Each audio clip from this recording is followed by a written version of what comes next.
चलिए। नमस्कार सभी को।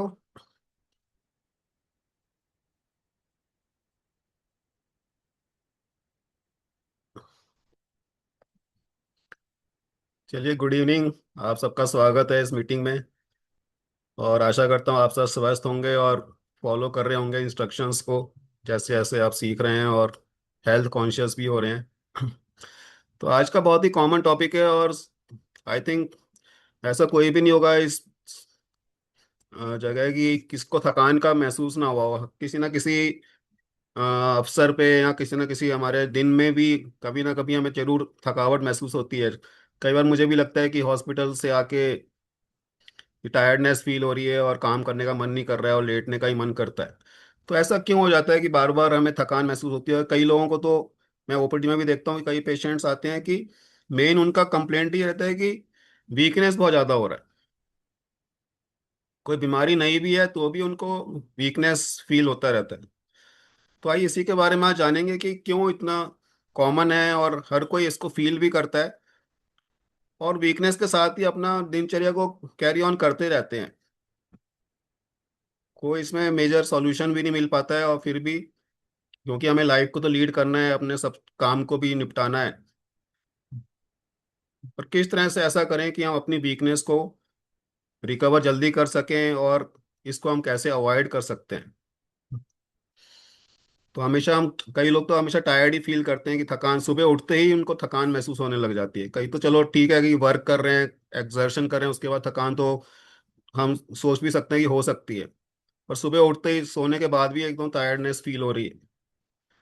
तो उसका क्या कारण है? तो टायर्डनेस या फैटीग या वीकनेस, ये सब एक सिनोनिम से ही है, एक बहुत ज़्यादा डिफरेंस नहीं है।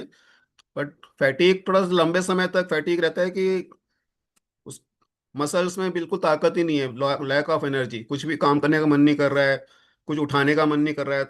मसल्स में ऐसा लग रहा है कि बहुत ही ज़्यादा पावर लगानी पड़ रही है छोटे छोटे काम के लिए, तो फैटीग रहता है। और वीकनेस ये रहता है कि आप कि मसल्स में स्ट्रेंथ नहीं आ रही है, सीढ़ी चढ़ने में आपको दिक्कत होने लग रही है, आपको पैर उठाने में काफ़ी जोर लगाना पड़ रहा है। तो वीकनेस का साइन होता है। और कई बार स्लीपीनेस रहता है, हमेशा मन करता है कि हम लेटे रहें, रेस्ट करते रहें। तो वो सबको ये सारे चीज़ें हमें कॉमनली देखने को मिलती हैं और एक्सपीरियंस करते हैं हमेशा अपनी लाइफ में भी। तो क्यों ऐसा होता जा रहा है? तो मेनली वही है कि लाइफस्टाइल हमारा जैसे जैसे चेंज होता जा रहा है, तो ये सारे सिम्टम्स हम ज़्यादा से ज़्यादा फील करते जा रहे हैं। स्लीप हमारा डिस्टर्ब होता जा रहा है ना। स्ट्रेस बहुत ज़्यादा हो गया आज के ज़माने में, ओवर स्ट्रेस्ड है हर कोई। वर्क का प्रेशर भी है, अपना घर का प्रेशर भी है, अपने टारगेट्स अचीव करने हैं, जॉब का प्रेशर है, स्टूडेंट्स को भी अपना कैरियर का बहुत ज़्यादा स्ट्रेस है। तो स्ट्रेस बहुत ज़्यादा होता जा रहा है। स्ट्रेस का बहुत ज़्यादा क्योंकि कंपटीशन इतना तेज़ी से बढ़ रहा है, तो एक तरह से इसको अनअवॉइडेबल हो गया स्ट्रेस हर फील्ड में। और जैसे जैसे जितना जल्दबाजी की हम लाइफ में जी रहे हैं, फास्ट पैक, तो हमें प्रॉपर खाना बनाने का टाइम नहीं मिल पा रहा है। तो प्रोसेस फूड और जो पैकेट में मार्केट में रेडीमेड फूड है, उसको फिर ज़्यादा से ज़्यादा हम यूज़ करना चाहते हैं, क्योंकि कि टाइम हमें बचाना है किसी भी तरीके से। तो प्रोसेस फूड और हम शुगर को बहुत ज़्यादा एक्सेस में इंटेक कर रहे हैं, फिजिकल एक्टिविटी कम होती जा रही है।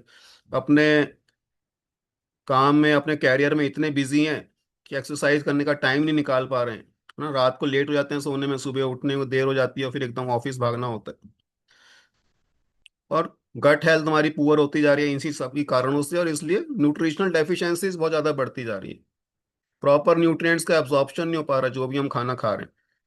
स्क्रीन टाइम धीरे धीरे बढ़ रहा है, सारा वर्क की आजकल लैपटॉप या मोबाइल पे होने लग गया है।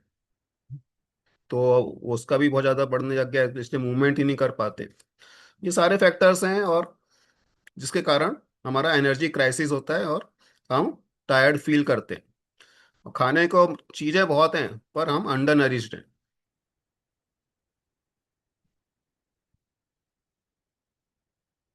और कुछ मेडिकल कंडीशंस के साथ तो ऑब्वियस है कि वीकनेस आती है, कि अगर आपका हीमोग्लोबिन कम है तो आपको टायर्डनेस फील होगी, वीकनेस फील होगी। आप डायबिटीज़, अनकंट्रोल डायबिटीज चल रहा है, थायराइड आपको, हाइपोथायराइड है, थायराइड की कमी है, तो भी आपको लेथार्जी सा फील होता है, कि थकावट सी महसूस होती है। और B12 D3 की डेफिशिएंसी इतनी कॉमन है कि 70 to 80% लोगों में डेफिशिएंसी पाई जाती है। और इसके कारण भी काफ़ी ज़्यादा वीकनेस देखने को मिलती है। मैग्नीशियम एक माइक्रो न्यूट्रिएंट है, इसकी डेफिशिएंसी बहुत कॉमन है। और सोते टाइम स्लीप हमारा डिस्टर्ब है, रात को सोते टाइम ही अगर आपका सांस फूलने लग जाता है तो वो एक मेजर कारण कारण बनता है कि आप फैटीग या वीकनेस महसूस करते हैं।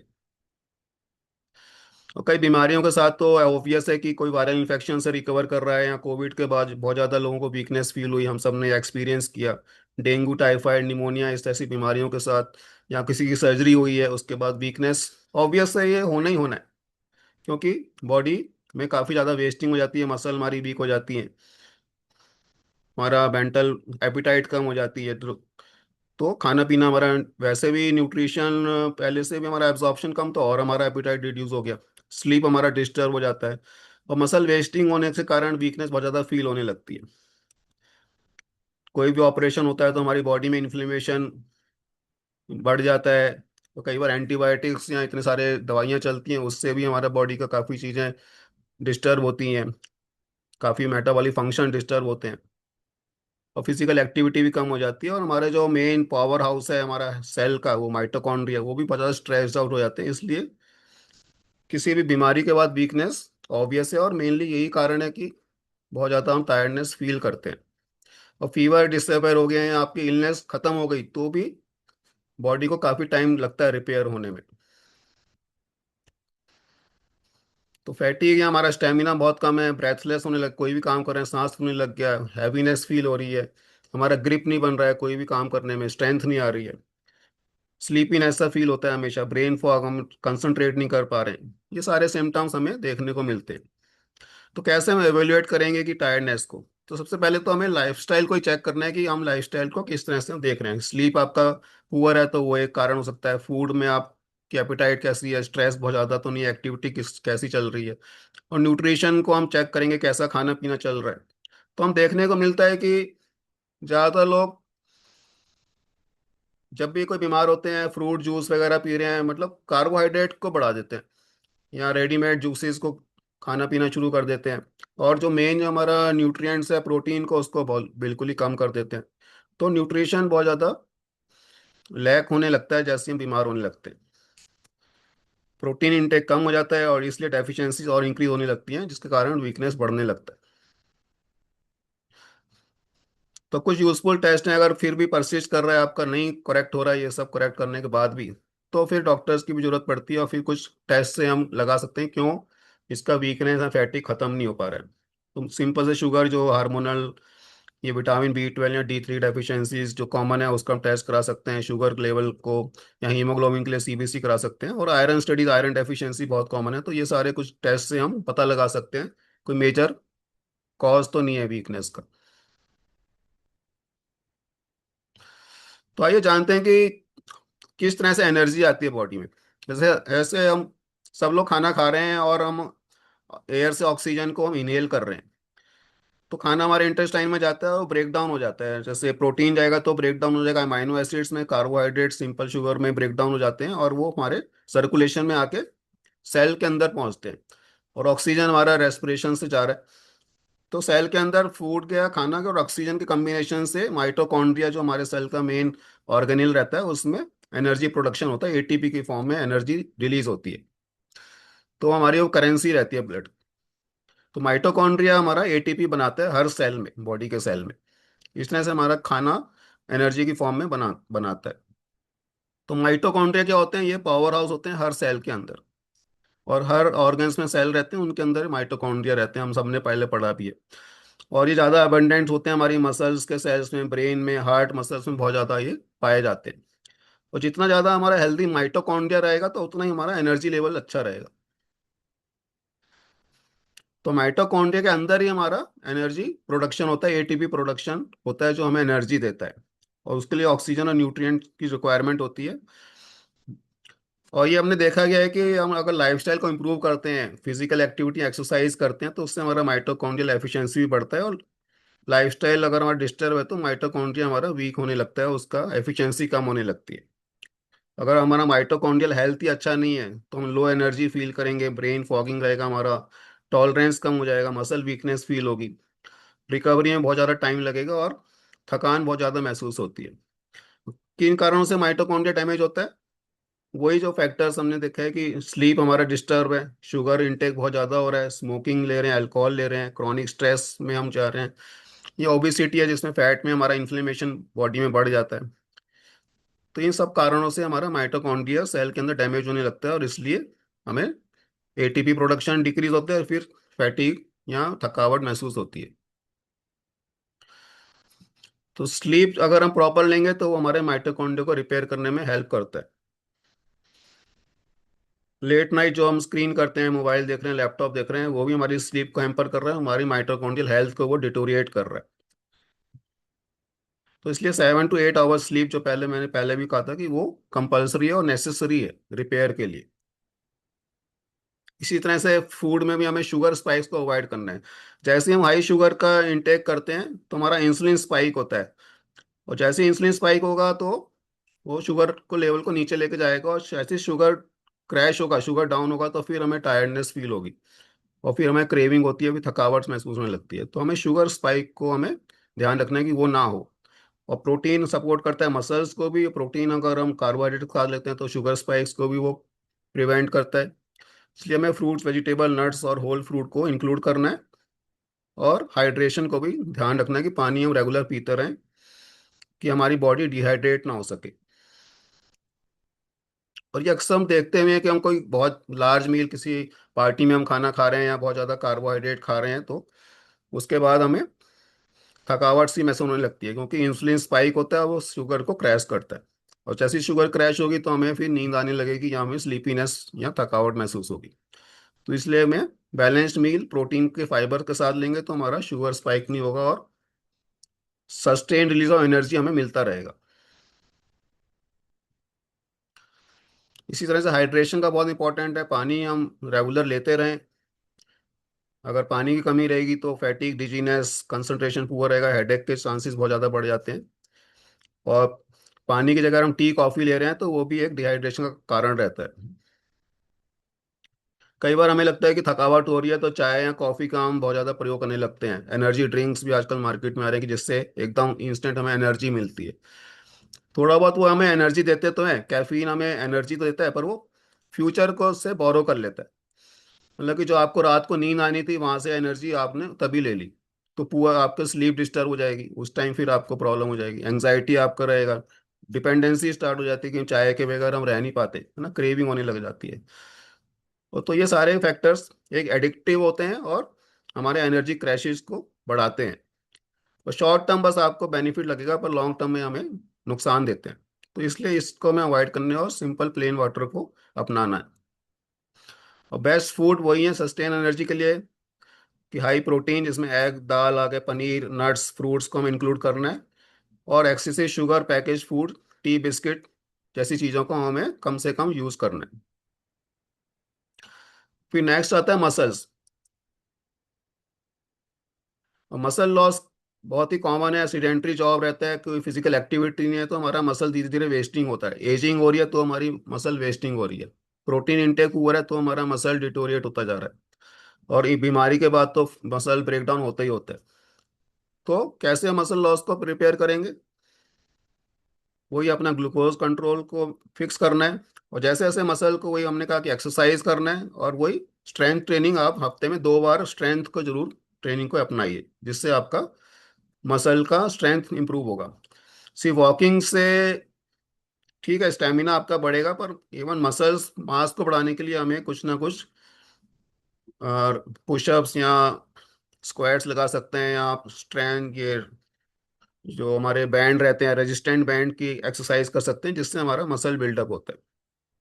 और जैसे जैसे मसल बिल्डअप होगा आपका फैटीग फिर कम होने लगेगा। ये नेचुरल एनर्जी बूस्टर है, उससे आपका माइटोकॉन्ड्रियल हेल्थ इंप्रूव होता है, स्लीप आपका बेटर होता है, मूड आपका अच्छा रहता है, आपके हैप्पी हार्मोन रिलीज होते हैं, इंसुलिन सेंसिटिविटी इंप्रूव होती है। तो सारे फैक्टर्स आपके इंप्रूव होते हैं। और स्ट्रेंथनिंग फ्लेक्सिबिलिटी के साथ आपको कम्बिनेशन में एक्सरसाइज करनी है। सिटिंग टू मच, हमारा जॉब सीडेंट्री हो गया तो उसको हमें अवॉइड करना है। 30 to 40 मिनट्स में हमें मूवमेंट जरूर करना है, ताकि हमारा मसल एक्टिविटी बना रहे, सर्कुलेशन आपका मेंटेन रहे।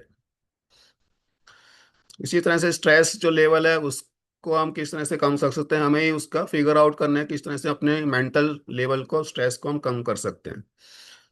ये कुछ कारण रहते हैं कि स्लीप हमारा डिस्टर्ब है, हार्मोनल इम्बैलेंस है, एंजाइटी बहुत ज़्यादा है। तो ये सारे कारण हैं जो हमें मेंटल एग्जॉशन करते हैं और फैटिक की तरफ लेके जाते हैं।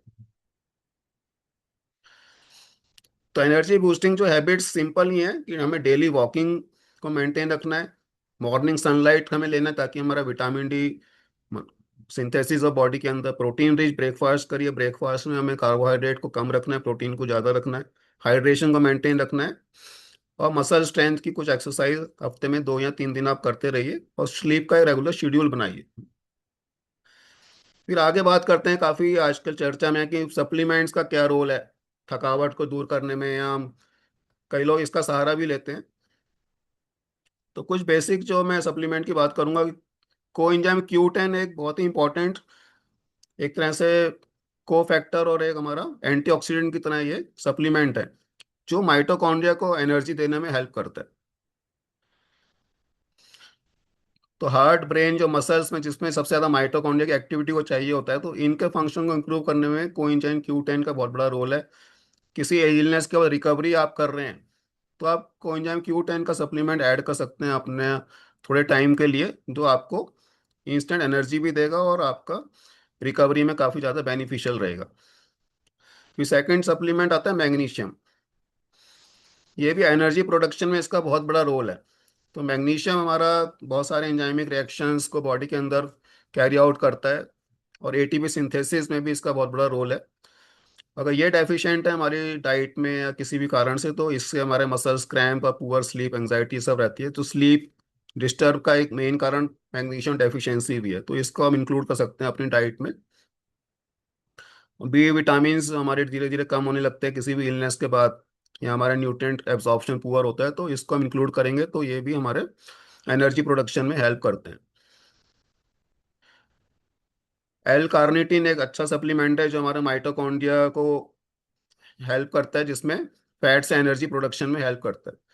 तो एक्सरसाइज से रिकवरी में इसका बहुत बड़ा रोल है, और हार्ट को सपोर्ट करता है, तो इसका बहुत बड़ा रोल है। विटामिन डी जो बहुत कॉमनली डेफिशिएंट पाया जाता है, इसकी डेफिशिएंसी का हमें जरूर चेक करना है, और इसको हम सप्लीमेंट कर सकते हैं, जो हमारे मूड को, फैटिक को, मसल वीकनेस सबको ये कवर करेगा। क्रिएटिन एक आजकल बहुत चल रहा है, और ये मसल स्ट्रेंथ के लिए बहुत इंपॉर्टेंट है पोस्ट वर्कआउट, हम इसको यूज़ कर सकते हैं। ये भी एटीपी जनरेशन में बहुत ज़्यादा इसका बड़ा रोल आ रहा है, और फैटिक को ये कम करने में हेल्प करता है। अब प्रोटीन जो मैंने पहले ही बताया कि मोस्ट अंडररेटेड सप्लीमेंट है। अगर प्रोटीन हमारा डेफिशिएंट है तो हमारा मसल्स बिल्डअप प्रॉपरली नहीं हो पाएगा, माइटोकॉन्ड्रिया फंक्शन प्रॉपर नहीं हो पाएगा, इसलिए एनर्जी फॉल रहेगा। इसलिए जब भी हम देखते हुए हैं कि कोई भी मेजर सर्जरी या किसी बीमारी के बाद उठते हैं, तो हमेशा डॉक्टर प्रिस्क्रिप्शन में ये कहते हैं हाई प्रोटीन डाइट आप लीजिए। इसमें एग, दाल, पनीर, कर्ड, फिश जो भी है, नॉन वेजिटेरियन है, सोया प्रोटीन को ऐड कर सकते हैं। और अगर नहीं ले पा रहे हैं तो आप अच्छा प्रोटीन सप्लीमेंट ऐड कर सकते हैं अपनी डाइट में, जिससे आपका प्रोटीन काफ़ी सारे फंक्शंस आपके जिसमें ये हेल्प करता है। ये ओमेगा 3 हमारा इन्फ्लेमेशन को कम करने में बहुत ज़्यादा हेल्प करता है, एंटीऑक्सीडेंट रहते हैं, ब्रेन और हार्ट के लिए बहुत ही इंपॉर्टेंट रहता है, और माइटोकॉन्ड्रिया के फंक्शन को भी इंप्रूव करता है। तो ये कुछ कॉमन सप्लीमेंट्स आप ऐड कर सकते हैं टाइम बिंग के लिए, बट वो कोई अल्टरनेटिव नहीं है लाइफस्टाइल का, है ना। लाइफस्टाइल के साथ ही ये वर्क करेगा, सपोर्ट करेगा माइटोकॉन्ड्रियल फंक्शन को, हमारे वीकनेस को हटाने में। पर good sleep, regular exercise, dietary protein, sunlight, sugar control और स्ट्रेस रिडक्शन, ये हमें साथ साथ करना है, और साथ में थोड़ा सप्लीमेंट की हम हेल्प लेंगे तो हम बहुत जल्दी रिकवर कर सकते हैं टायर्डनेस से और अपनी वीकनेस। और कितना टाइम लग जाएगा रिकवरी करने में, इसका कोई फिक्स शेड्यूल तो नहीं है। अगर माइल्ड इलनेस है तो कुछ दिनों या वीक्स में आप रिकवर कर सकते हैं, सीवियर कुछ हॉस्पिटलाइजेशन है तो कुछ महीने भी लग सकते हैं, और एल्डरली लोगों में थोड़ा टाइम ज़्यादा लग सकता है। पर आपका अगर फैटिक खत्म ही नहीं हो रहा है, 3 महीने से ज़्यादा हो गए हैं, वेट लॉस आपका परसिस्ट कर रहा है, सांस आपका बहुत फूले जा रहा है, नहीं रिकवरी हो रही है, तो आप फिर हॉस्पिटल जाके जरूर अपना चेकअप कराएं, कुछ और प्रॉब्लम तो नहीं है। तो सिंपल एक एनर्जी रीसेट का जो फार्मूला है कि आप 11 बजे से पहले सोएं, 20 मिनट जरूर वॉकिंग करें, प्रोटीन डाइट में जरूर इंक्लूड करें, शुगर ड्रिंक्स को हमें अवॉइड करना है, 2 से 3 लीटर वाटर आप डेली इंटेक करिए और सिप्स में लेते रहिए। मॉर्निंग सनलाइट को जरूर आप फेस करिए और सुबह वॉकिंग करिए। और रात को सोने से पहले आप मोबाइल या लैपटॉप से दूर रहिए, आधा से 1 घंटे कर सकते हैं तो बहुत अच्छा रहेगा। तो रिकवरी फार्मूला यही है कि आर से रीबिल्ड, हमें मसल्स को रीबिल्ड करना है। Eat enough protein, correct deficiencies, optimize sleep, very gradual exercise को इंक्रीज करना है, इमोशनल रिकवरी, आपको स्ट्रेस को कम करना है, और रिस्टोर हाइड्रेशन। इस तरह अगर आप करेंगे तो आप अपना रिकवरी को बहुत फास्ट कर सकते हैं और ऑप्टिमाइज कर सकते हैं। तो टायर्डनेस को सिग्नल है, ये कोई आपका कोई बीमारी नहीं है ना कि एजिंग हो रहा है तो जी अब थकान होना ही होना है। तो माइटोकॉन्ड्रिया आपका हेल्दी रहेगा तो अपनी एनर्जी को मेंटेन रख सकते हैं। और जैसे जैसे एजिंग होता है तो हमारा माइटोकॉन्ड्रियल हेल्थ डिक्रीज होता है, पर जो जो जैसे मैंने बताया प्रोसेस करेंगे तो आप इसको मेंटेन रख सकते हैं। छोटे छोटे हैबिट्स ही हमें करने हैं जिससे आप अपना ट्रांसफॉर्म कर सकते हैं और अपनी हेल्थ को बीमारी आने से पहले ही आप ठीक रखें तो वो ज़्यादा बेटर है। एक बार बीमार हो गए तो फिर बड़ा मुश्किल हो जाता है उसको कंट्रोल करना। फिर मेडिकेशन का चलता है प्रोसेस और फिर आपकी बॉडी में इन्फ्लेमेशन और वो सारी चीज़ें होने लग जाती हैं।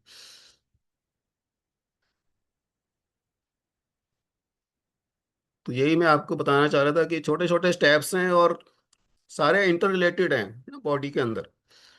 एक्सरसाइज का, स्लीप का, न्यूट्रिशन का, स्ट्रेस का, हाइड्रेशन का, ये सारे इंटर रिलेटेड हैं। आप सब करेंगे तो काफ़ी सारी बीमारियों को अपने आप ही अपने आप अपनी बॉडी से दूर कर सकते हैं। तो और किसी को कुछ कहना है तो आप पूछ सकते हैं मुझसे।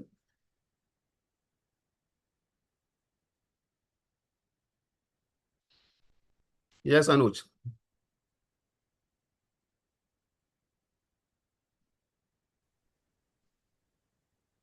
Good evening sir. हाँ good Anuj evening. Desai side.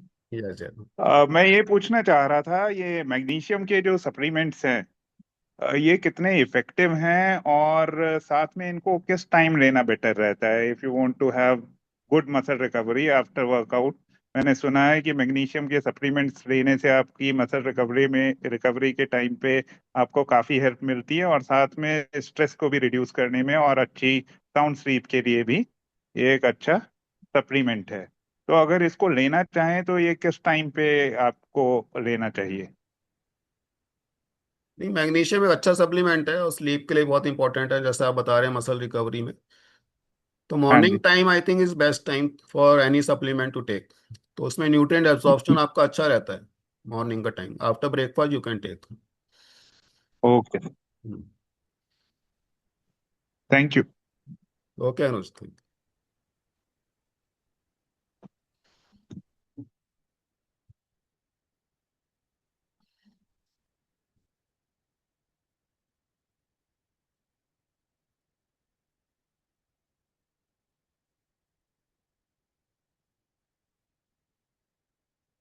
Yes Ajay. Ajay ji ने हैंड रेस किया है। Yes Ajay you can ask. Sir नमस्कार। नमस्कार Ajay ji. Sir other than कैलमैक डी जो हम यूज कर ही रहे हैं, तो मैग्नीशियम का और कौन सा सप्लीमेंट है, कोई स्पेसिफिक है? नहीं, न्यूट्रीलाइट में तो कैलमैक डी में भी है और डेली प्लस में भी कैल में मैग्नीशियम सफिशिएंट क्वांटिटी में है। अ- बाकी अदर ब्रांड के तो काफ़ी सप्लीमेंट अवेलेबल हैं। अच्छा अच्छा, मतलब इसमें काम हो जाएगा हमारा हाँ न्यूट्रीलाइट हाँ वाले पे। हाँ श्योर श्योर श्योर। और सर एक बारी वो कोक्यू 10 वाली स्लाइड एक बारी फिर दिखा दीजिए सर। अब यहाँ तो दिखाना मुश्किल होगा, मैं आपको शेयर कर दूंगा। Thank thank you. Okay. Thank you sir.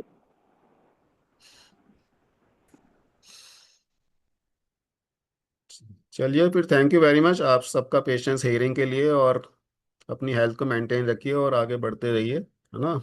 Protein diet और एक्सरसाइज को रेगुलर अपनाइए। एक हैबिट बन जाएगा तो फिर मुश्किल नहीं लगेगा। चलिए गुड नाइट। इसका यूट्यूब लिंक भी मैं शेयर कर दूंगा, फिर वहां से भी आप देख सकते हैं। Okay thank you very much. Good night everybody.